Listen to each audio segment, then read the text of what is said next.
This episode of Beyond the Battlefield is presented to you by the Curtis Brown Foundation. On this episode, Curtis is joined by Pastor Libin to discuss what the battlefield looks like for veterans when they finally return home. Is the battle really over? And what's next? As a matter of fact, it's not over when veterans get home. For some, the battlefield is harsher at home. Many are weighed down by a lack of purpose and a heavy heart that is trying to heal from the afflictions it endured while serving. That's why veterans need our support and encouragement to help them heal and find a purpose so that their battle ends once they get home. Our encouragement can help them find a purpose, and that's just what they're looking for. Veterans are so capable and are aching to show the world how much they are willing to contribute and how much they have to offer.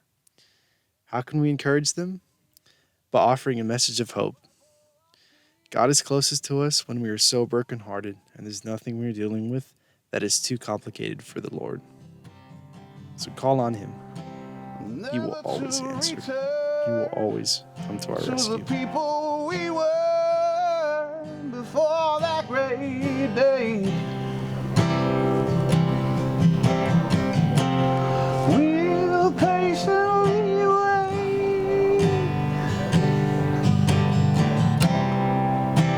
never to return to the people we were before that great day.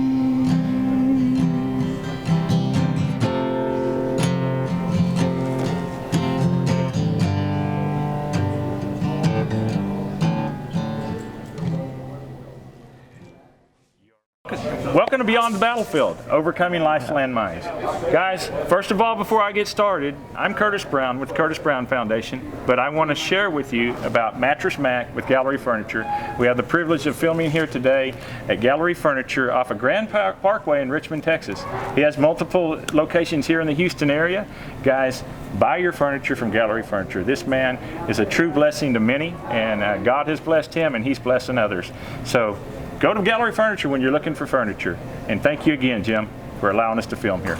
Today, I have the honor and the privilege of having Pastor Libin, the Missouri City campus pastor for Sugar Creek Baptist. Good to have you here. Hey, great to be here. Honored to be here. And I know that you got a limp, but yeah, you're blessed. I was playing a little bit too much basketball the other day and dislocated my ankle in a few places. But hey, I'm here. I'm alive. Know what? We're going to have a friend of mine, and we're going to do a little pun when he joins us here in a minute. And he already knows who I'm talking about. That will connect to that, and you're going to love it. What was your tag like? Overcoming life's landmines? Well, yeah, there you go. I'm in the process of that right now.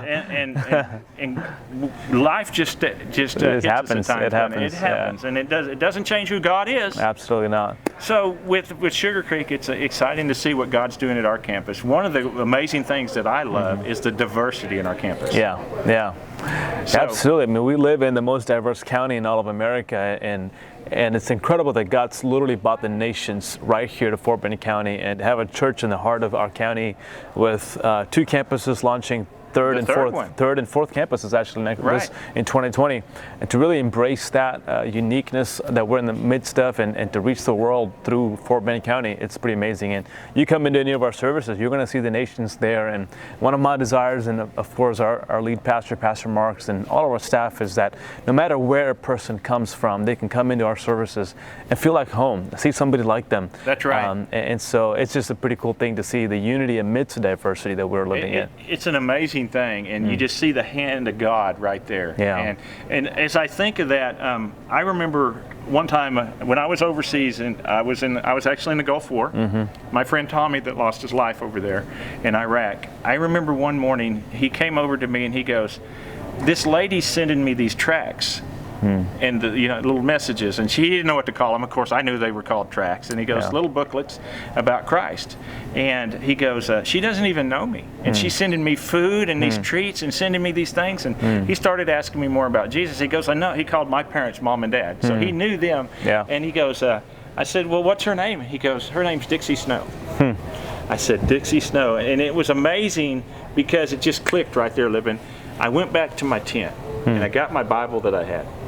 And this Bible had been all around the world with me more than once. And I brought the Bible back over there and I said, open the front of that Bible. and it said 1974, Dixie Snow. I said, Jesus gave me my first real Bible from Sunday school class. Yeah. And it made me think about when we're sitting there talking about we have an opportunity to impact the world for Christ, how even my Sunday school teacher from, my gosh, 20 years earlier, almost 20 years earlier than that, had given me a Bible, but was now sending him tracts, and God brought it together to connect the two, to show his hand involved in it. Yeah. Of how he was reaching somebody on the other side of the world from somebody in a little small town of Hinton, Oklahoma. Yeah. Yeah. You know, Remarkable. It's the same principle. Yeah. Yeah. That God is sending us out all over the world. He's bringing people from all over the world, and we're investing in their lives right here in Sugar Land. Yeah. And they're going back home sharing who Christ is. I met a lady last Sunday. I was pulling out of the parking lot, and I was about to pull out, and this lady like sped her car. I was like, is she going to hit me? What's going on? And she said, Pastor, stop. And she said, I just moved here this week from some state up in the north side of the country. I'm only here for 3 months, and today I left home to go to Costco. And I don't go to church. I haven't attended church in a long time. Had no plans of going to church. But as I left my home, the Lord kept telling me, you need to go to church today.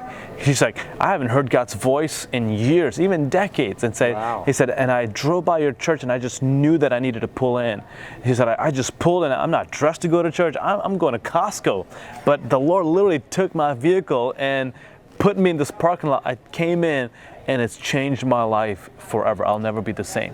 And that's the amazing love of God and the grace of God. That's right. That just brings you in as you are and say, I've got a word for you. I got a message for you. And it's just, what an honor to David said, I'd rather be a doorkeeper at the house of God than anywhere else. Exactly. And to be able to lead something like this, it's just remarkable. Yeah, I think of the song, and it's better, one day in his courts than 1,000. Yeah, than 1,000. A lifetime outside. Yeah. And that's the same picture. Yeah.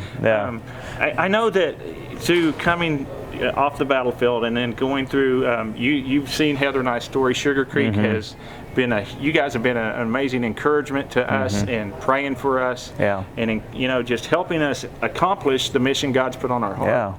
Yeah. And so when we look at veterans nowadays, Libin, we look at the city of Houston. You and I were talking about this earlier. Houston is now approaching, they say in less than a year, it will house the highest number of veterans than any other city in the country. Yeah. And we're a big city. Right. And then on top of that, the Michael E. DeBakey Hospital, Veterans Hospital, has become the largest VA hospital already than any other VA hospital in the country. Yeah, I was thinking, I was looking at the number of veterans in Houston. I think it said somewhere around 300,000 veterans now living in Houston. I mean, Sugar Land is 90,000 plus. Missouri City is somewhere around 80,000. So it's like multiple of these major cities combined. You still have a greater number of veterans living in our Houston greater region. And so just to say, there are literally pockets and cities of amazing men and women who've served our country and given their lives and just put their life on the line for us, to say, how can we minister to the thousands, hundreds of thousands of men and women right here in our region, and all of the needs that they have, the unique perspectives, even just to go and hear their story, or in the state that they might be in. I think I read once that for every, maybe you shared this with me, for every soldier that dies in combat, there are 25 to 30 that commit suicide. And the staggering reality is it's between the ages of 25 and 29. These are young men and women who've got a lot to give, but yet they come home wounded, not just physically, but in their heart and their soul. And that suicide rate, it's more if you're a married couple, because you come home to a wife or a husband and there are the expectations of romance and raising a child, and you don't know how to live with that. And so here is a local church who has an amazing level of resources to give in counseling and support and teaching God's word and in coaching. To, hey, how can we come alongside of these men and women who desperately need support and strength? And they're looking for purpose. Yeah. I mean, they live their life as a soldier. They fought for their country, and then they come out and they feel so isolated. Absolutely. Who can relate with me? My wife doesn't even know who I am anymore. I don't even know who she is. And the same with my children. And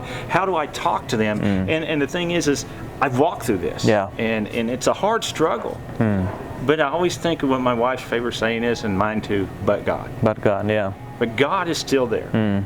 yes, we're doing life. Yes, we're walking through the struggles, but God is still there. And that's where we got to come to. And I think of beyond the battlefield, overcoming life's landmines. So now we're going, okay, we've walked the battle. Now what's next? Is the battle over? No, we're going to encounter other landmines in life, because that's just what life hands to us. Yeah. Until we're in the presence of Christ, we're going to deal. We're not home.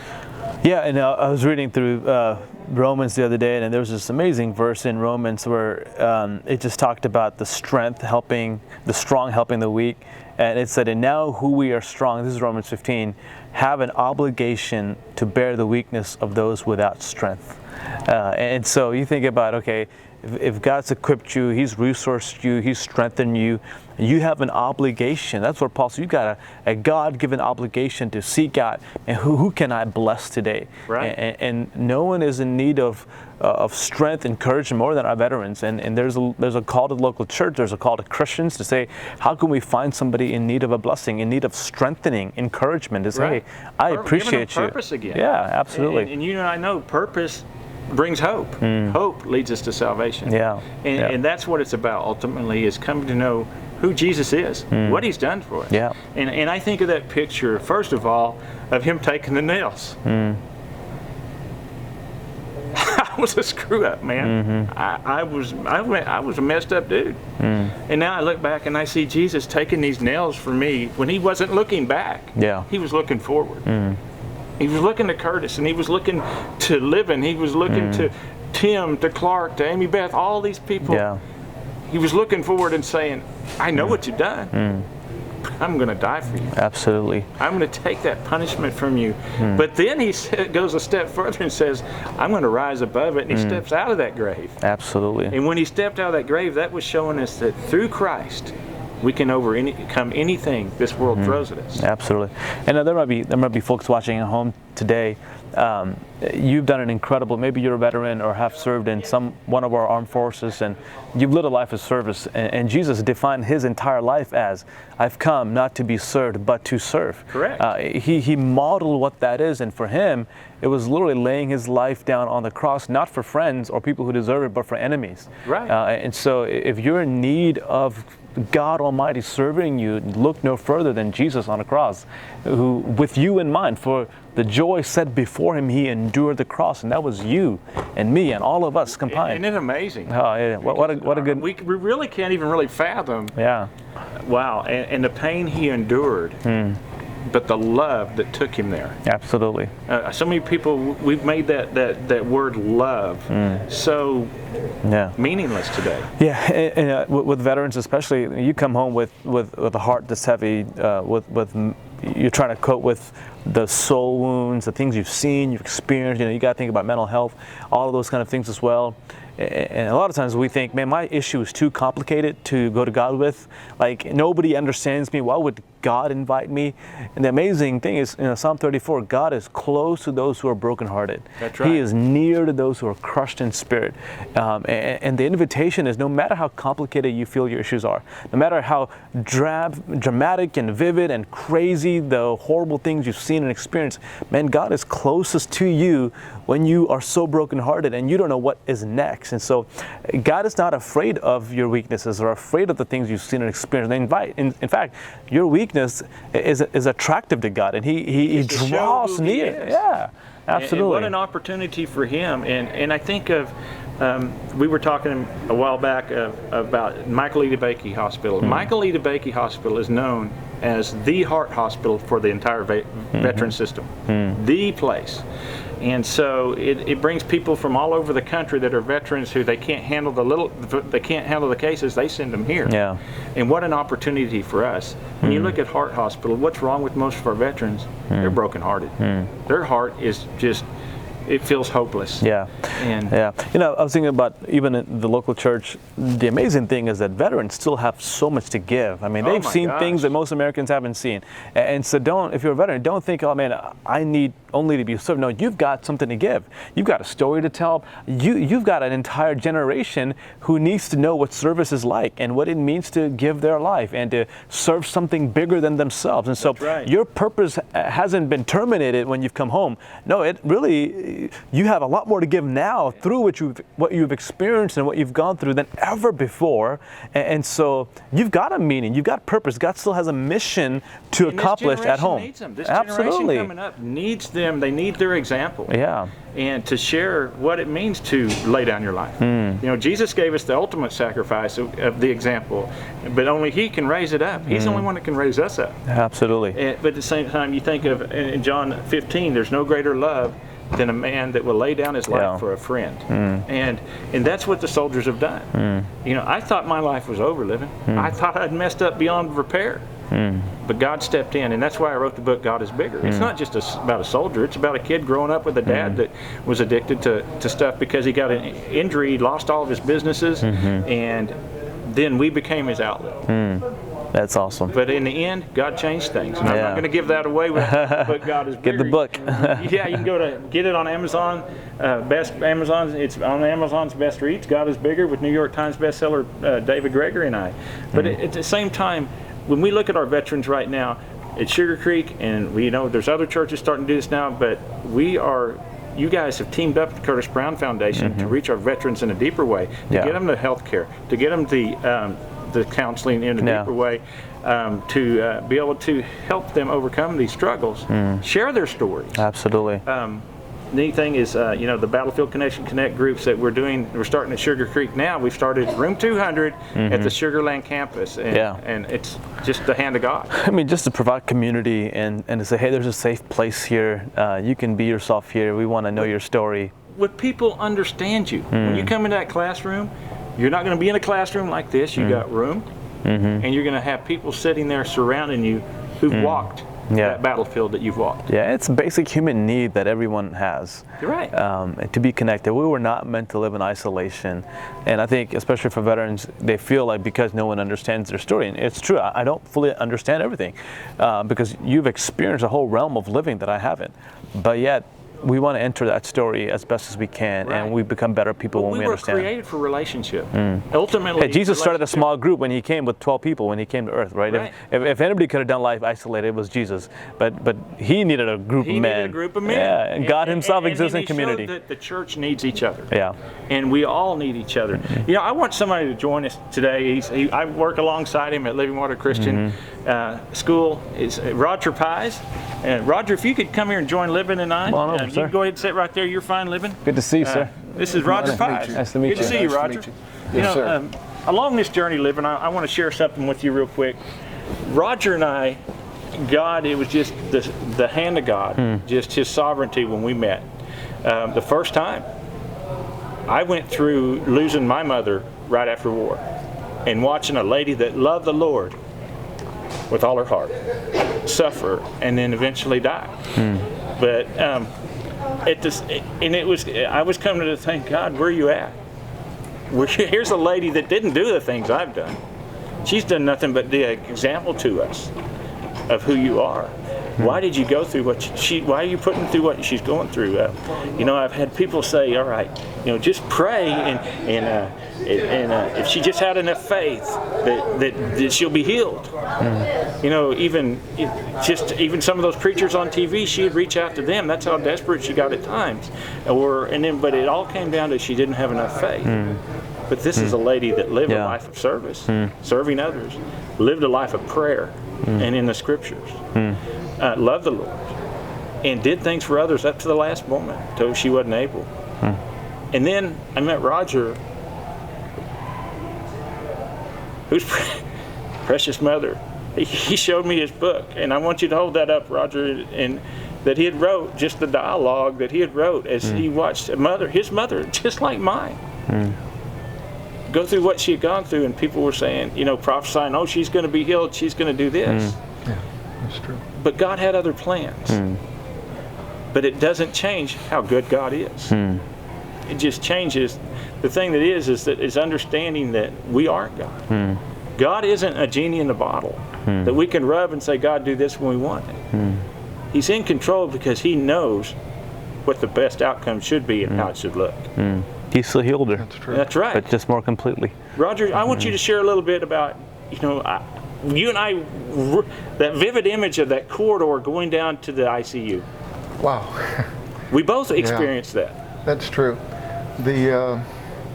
I still think of that place often, almost daily, walking that long corridor, that long hallway, and I think of how many prayers are inscribed in the walls there, how many prayers have been spoken down that hallway, how much belief, how much unbelief, how much doubt, how many tears have been spilled in that hallway.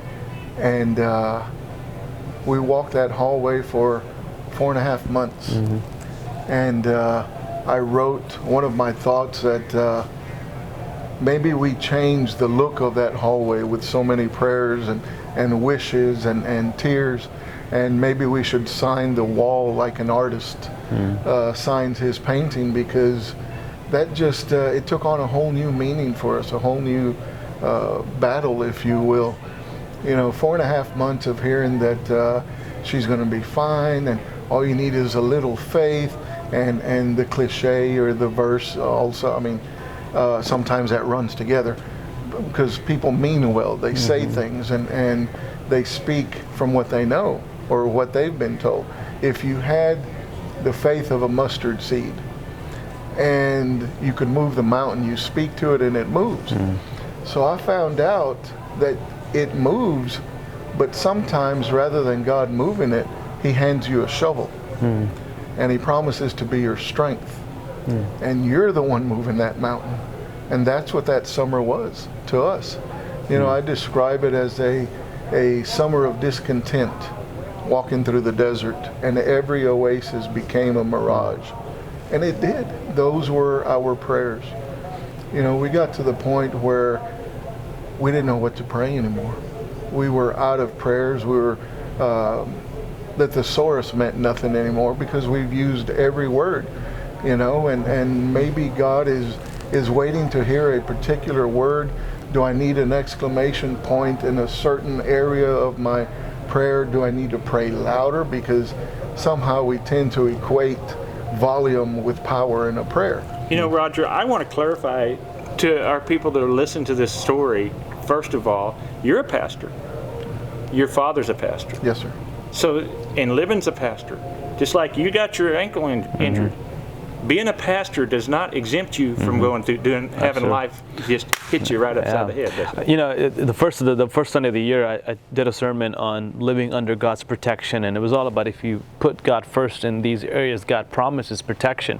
But I concluded that sermon by saying, God's protection plan is not an insurance plan that keeps away the troubles of life. Rather, God's protection plan is an assurance plan that promises to keep him in the midst of the trials. Yes.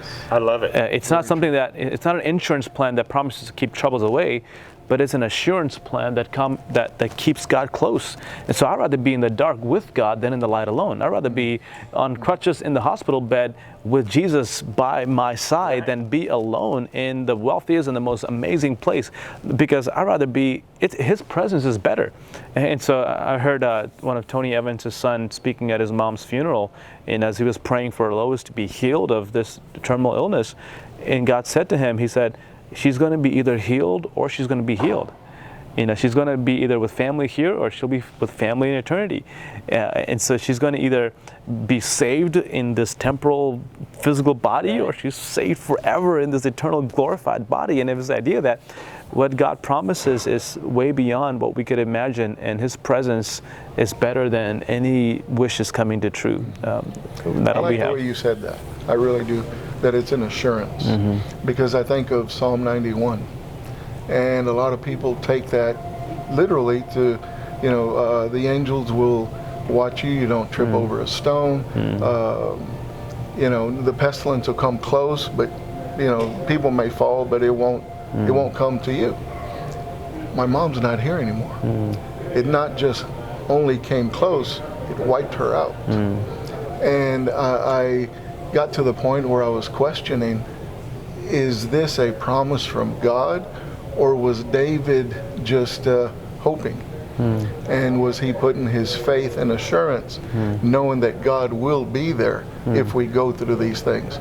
Because literally, to take Psalm 91 literally, how does that explain your mother not here, my mother not here, the broken bones that I've had. You know, from even tripping Tony on it. Evans' wife. Right, right. Yeah. And I opened the beginning with a verse, and this is paraphrased, Daniel 4:35. He does as he pleases with the powers of heaven and the peoples of the earth. No one can hold back his hand or say to him, what have you done? Wow. I learned that through everything, that it's okay to question. It's okay when your heart hurts and you don't understand. It's okay to be disappointed, because in Psalm 139, verse 2, it says, you know my thoughts from afar. In verse 4, it says, you know the words before I've even spoken them. So he knows what I'm feeling. He knows I'm disappointed. He knows that I'm upset. Why am I going to hide that from him? I've learned in my relationship with God to be totally truthful and completely real. He already knows I'm feeling it. So I speak it, and that's part of my healing. And it's a release. Wow. Yes, all it's a right, release. I'm finally getting, it's kind of like letting that you breathe in oxygen, Yes. but that oxygen turns to carbon dioxide. Right. And you've got to expel that so your body can take another breath. And that's the same thing there. We got to let it out. God already knows what's in there, and He's saying, let it out. I can handle it. You know, I think of a scripture, you know, out of Psalm where it says, delight yourself in the Lord, and He will meet the desires of your heart. I think of that, and it's a powerful verse, and yes, it's true, but we also have to go back what it is. Ezekiel, he says, for I plant my desires on your heart. So, if it was always just, well, God, I want this, that's the desire of my heart, that's that genie in the bottle thing, right? You know, all right, here, God, let's do this. And I love how Pastor Mark puts it, Pastor Mark Hartman, when he was explaining that verse, he said, when you want what God wants, you can have whatever you want. Exactly, and that's the whole isn't thing. that good? He puts His desires upon your heart. When they're His desires, they line up. Yeah. And so I think that we've come to this world almost of a, I hate to say it, but here's the truth, that name it and claim it. I would love to say, I can name it and claim it, Mom, you're going to be healed. But I'm not God. I don't know what the future holds. I don't know what He's going to use the impact of how the growth He's created for me, spiritual growth, through my mother's journey into eternity with Him. Because I start to learn that who God really is. He is my comforter. He is there in that dark place that I couldn't see light around at all, Libin. Yeah. I knew I had to have God. That was the only peace I knew. Yeah. Even if I wasn't real close to Him relationally, I still knew He was the answer. Right. And that hurt. I mean, there's a startling verse in Hebrews 5, I think it's verse 4. It said, Jesus learned obedience through the things He suffered. And I was like, wow, Jesus was never disobedient. What do you mean Jesus learned obedience through the things He suffered? What the writer of Hebrews is saying is, it's on the anvil of suffering and pain that Jesus best displayed His obedience. That's when His obedience to the Father, no matter the pain, no matter the suffering, the struggle, was best put on display. And we want to be obedient when things are great and good, but what about in times of suffering? I mean, think about it. How could you be like Jesus if you've never been mistreated? How could you be more like Christ if you've never been, betrayed, or if you've never experienced the pain of loss, or your best of friends leaving you? You couldn't. It's in that dark room where photographs are best developed, that we are best developed into an obedient life of saying, no matter the pain, I'm going to be faithful. We're going to keep praying. We're going to keep believing. That's how we learn. That's how Jesus displayed obedience. Right. And that's how we learn and display our obedience to God on the anvil of our pain and suffering. Right. That's so true. You know, last year with my students, we started talking about the difference between acquaintance and relationship. Yeah. And a good example I gave them was a friend of mine, Louis Gomert. He's a Congressman Gomert. I was in D.C. I hadn't Pete Olson had asked me at the last minute to go up there. So I got to go up there for the National Prayer Breakfast. And when I was up there, I called his office. I said, can I talk to Chelsea, which she handles scheduling. She was out because she just had a baby. And so the young man, I said, hey, I'm up in D.C. Can I just come in and see Louis? Well, he's really busy. You know, they were having a government shutdown and everything. And I said, can you just relay one message to him? Just tell him Curtis Brown's in D.C. I'm sorry, sir, he's just really busy. And it was a new guy. If it had been Chelsea, it wouldn't have been any problem. After about 3 or 4 times, I find just tell him Curtis Brown's in D.C. Finally said, okay, I'll do that. I said, that's all you got to do, and I really appreciate it. 10 minutes later, I get an email. Curtis, can you meet Louis at 12:30 on Wednesday?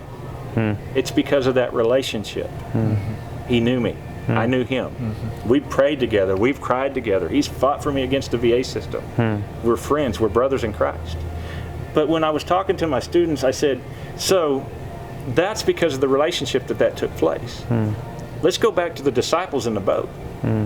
Or with me walking through a storm, like with my mom, when I really hadn't surrendered to Christ. I had all the knowledge. I knew the answer, but there was no surrender. There was no relationship. So here I am, and I'm looking back at the disciples in the boat, and I'm talking to my students. I said, how do you think they felt when that storm hit and Jesus is sleeping? I said, how was Jesus able to sleep? These guys are going, man, we're freaking out. How's this dude sleeping? God, where are you at? Jesus, how are you sleeping? How he was sleeping, how he was able to rest in the storm is because of his relationship with his Father. He knew his Father. He didn't have to worry about anything. And when these disciples went through this storm, and then when Jesus wakes up and says, oh, ye a little faith, you know? Wow. But then he stands up, he puts his hand up, and he says, peace, be still. And everything stopped. That changed their whole perspective of who this guy was. Wow. Wow, he stopped everything. And it took a storm to teach him that. So, So, guys, thank you so much for joining me today. And if you guys want to learn more about us, go to curtisbrown.org at the Curtis Brown Foundation. Order God is Bigger on Amazon. More than anything, we all love you. yeah. But we want you to know more than that Jesus loves you. Have a blessed day, and we'll see you next week. Yeah.